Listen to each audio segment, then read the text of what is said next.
তাহলে মশলা করতে আদা জিরে বাটা আছে কি আলু কাটতে পারবো? ও তো বটিতে কাটতে পারে না, সেই ইয়েতে কাটে ছুরি। শুভ সকাল বন্ধুরা, সবাই কেমন আছো? আশা করছি সবাই ভালো আছো আর সুস্থ আছো। আর একটা নতুন ব্লগে সবাইকে অনেক ভালোবাসা, অনেক স্বাগত। আজকে হচ্ছে রবিবার, সকাল এখন 10:30 বাজে। আমি এসেছি বাপের বাড়িতে। আজকে মা দিদার কাজ করছে, মানে যে আশপন্না হয় সেটা করছে আজকে এখানে রান্নাবান্না। তো মেয়েদের তো 3 দিন মানতে হয়, তো মামার বাড়ির থেকে মা 3 দিন মেনে এসছে, মানে মালসা করে 3 দিন তারপরে এসেছে। কারণ মামা বাড়িটা অনেকটা দূরে, দিনের দিন মানে সঙ্গে সঙ্গে আসা যাবে না, আসতে গেলে একদিন সময় লাগবে। তো তার জন্য ওই জন্য মালসা করে এসেছে। আর ওখানে আশপন্না করিনি, কারণ এখন মামারা 12 দিন মানবে। বৃহস্পতিবার মামাদের হচ্ছে ঘাট কাজ, তো ওই জন্য মা বাড়িতে এসে আশপন্না করছে। তো এই যে আমি চলে এসেছি বাড়ি থেকে, স্নান করে সমস্ত কাজ গুছিয়ে মেয়ে দুটোকে নিয়ে চলে এসেছি। এখন আমি রান্না করবো, মায়ের হাতে হাতে একটু করে দেবো। হ্যাঁ ওই যে করে, এই শোন আমার মাসি ডাকছে, এদিকে শোন একবার। তো মা উপরে ভাতটা করছে, আমি গ্যাসে মেহেন্দি করবি, রান্নাটা করে নিতে হবে। মেহেন্দি করবে না, ফুল প্যান্টটা খুলে দেব মমিতা, ফুল প্যান্টটা খুলে দিবি। হ্যাঁ হাফ প্যান্ট পরা রয়েছে ভেতরে, এই হাতে নোংরা করে দেবো। হ্যাঁ এখন না, এখন আমার কাজ আছে না। হাফ প্যান্টটা পরে ফুল প্যান্টটা খুলে দেবো না। আমি এখন রান্নাটা করবো মায়ের হাতে। আর ওইদিকে দিদি আসছে, দিদির ছেলে আসছে। হ্যাঁ ভালো আছে। হ্যাঁ তো চলো রান্না করি।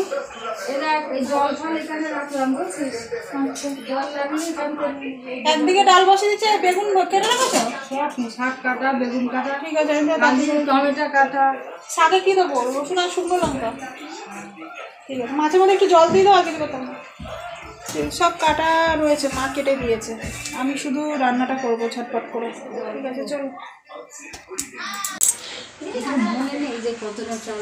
কোনটাতে? এটাতে? আর আরেকটা আড়ি আছে বললে, এটাতে কতটা নিয়েছো? এটাতে কতটা নিয়েছো? আর এই যে আমার বোন এখন শ্রীকে মেহেন্দি পরাবে বলে নিয়ে গেল।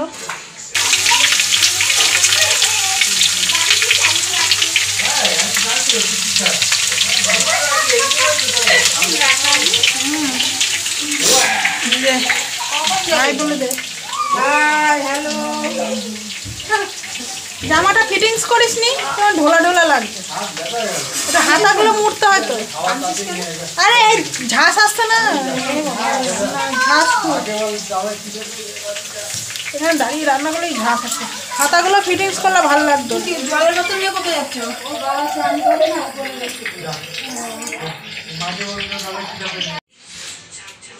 এখানে দিদার খাবার বেড়ে দেওয়া হয়েছে, ভাত, মাছ, শাক, ডালটা পাশে।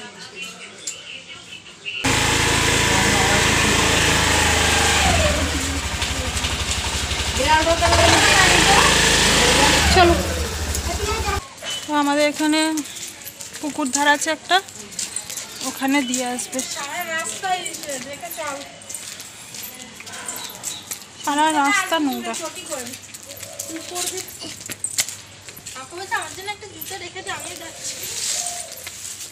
কি গন্ধ, রাস্তাটা খুব নোংরা। এদিকটাতে কেউ সেরকম যাওয়া আসা করে না, তো ওই জন্য। দিদি আসছে, মা আসছে, পরমনা আসছে।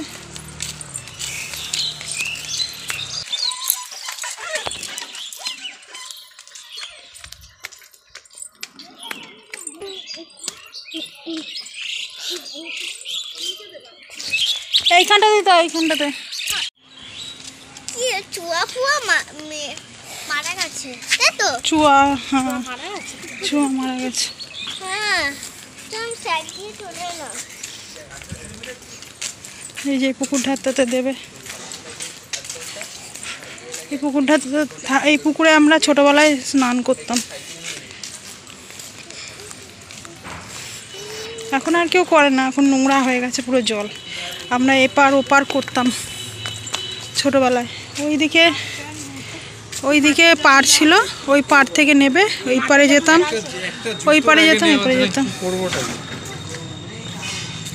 পাতারা রেখে দাও, পাতারা নেবো না।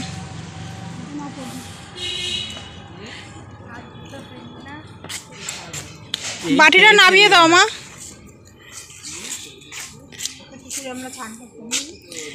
বাটি বাবাকে বলেছিল, কিন্তু বাবা ভুলে গেছে, বাটিটা আনা হয়নি। ঠাকুর পড়ে আছে, তাই বল বড় মা তুমি আসো, এসে খেয়ে যাও। বড় মা তুমি আসো, এসে খেয়ে যাও। ওই দেখ কাক ডাকছে, ওই দেখো, ওই দেখ পোস্টের ওখানে ডাকছে। এখন কিন্তু কাক বেশি দেখা যায় না জানিস দিদি, লুপ্ত হয়ে গেছে কাক বেশি।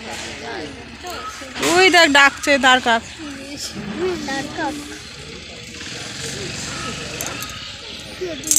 কেঁদো না, চুপ করো।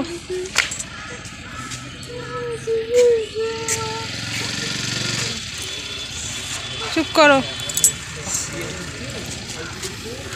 এসছে দিদা, ওই যে চলো। ওই পোস্টে একটা কাক ডাকছে, আমার দিদা। ওটা আমার দিদা এসছে, ওই যে ডাকছে। আর কাক ওই যে লাস্টের দিকে সব ভুলে গেছিল, ওইটাই খারাপ লাগতো, কিছু মনে রাখতে পারতো না, কাউকে চিনতে পারতো না, মাকেই চিনতে পারতো না লাস্টের দিকে। মা লাস্টবার যখন মা গেছিল, মাকে চিনতে পারছিল না। সেখান থেকেই মাথা গেছে, বয়স বেশি হয়নি কিন্তু না 75 বছর বয়স। আগের দিনে ছোট তো বিয়ে হতো না, আমারই তো 60 হয়ে গেল। 11 না 12 বছরে বিয়ে হয়েছে। 70-75 বছর বয়স, এরকম বয়স বেশি না। 75 বছর বয়সে একদম বুড়ি হয়ে গেছে। কাজ করতো না, খাটতো কত, বল কত খাটতো, প্রচুর খাটতো। খাটতো ওইরকম কেউ নেই এখনো মধ্যে। মানে আমি যখনই যেতাম, আমার মারে যার লোকের নাম করতো, মানে সারা গ্রাম লোক বলে তোর মার মতন মা হওয়া অত সোজা না। আবার জ্যাঠা ছেলেরা সবাই বলতো। কোনোদিন কারোর সঙ্গে দুরন্ত বসে গল্প, কারো বাড়ি গিয়ে বসে থাকা, কাজ আর কাজ। ভালোভাবে গেছে, ওইটাই ভালো। ওই চম্পার বার বলছিল খেয়েছি বারণটায় আর গোবর দিচ্ছে ঘরের মধ্যে। তো বলছে দিদা খেলাম তো এইখানে, বলছে না না ঘরে খেয়েছো, মাথায় কাজ করতো, মানে মাথা কাজ করতো না, ভুলে যেত সব। না তো মাথায় সব বলে দিত। আমাকেও চিনতে পারিনি, ভাদ্র মাসে গেল। আমি শুধু বলতাম ও মা একটু আশীর্বাদ করো, মা একটু আশীর্বাদ করো। ওই হাতটা দিল মাথায়, বাস ওই ভালো থাকো। এরপরে আমি দিদাকে খেতে দিয়ে আসার পরে খুব মন খারাপ করছিল আমাদের সবার। দিদার কথা খুব মনে পড়ছিল, মায়ের কান্না দেখে আমাদেরও চোখে জল চলে এসেছিল। তো তারপরে সবাইকে খেতে দিলাম, অনেকটা বেলা হয়ে গেছিলো ওই জন্য।